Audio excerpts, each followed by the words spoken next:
ఆధ్యాత్మిక విశేషాలకు తిరిగి స్వాగతం.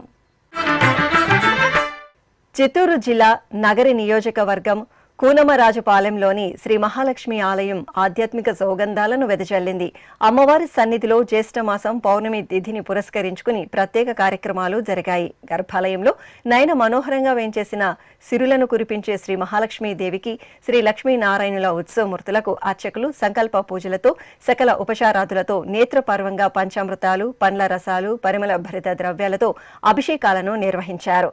ఆపై శ్రీ మహాలక్ష్మీదేవిని స్వర్ణ మణిమయ వజ్రాభరణాలు, పుష్పమాలలు, పట్టు పీతాంబరాలతో దివ్యంగా అలంకరించి కుంకుమార్చన, శ్రీచక్రార్చన జరిపి ధూపదీప నైవేద్యాలు, కర్పూర హారతులు సమర్పించారు. అలాగే ఆలయ ప్రాంగణంలో శ్రీ లక్ష్మీనారాయణల ఉత్సవమూర్తులను వేంచేపు చేసి లోక కళ్యాణార్థం శ్రీ లక్ష్మీనారాయణ హోమం నిర్వహించి పూర్ణాహుతి సమర్పించారు. భక్తులు భక్తి శ్రద్ధలతో శ్రీ మహాలక్ష్మీదేవి ఆరాధనల్లో పాల్గొని తీర్థప్రసాదాలను స్వీకరించారు.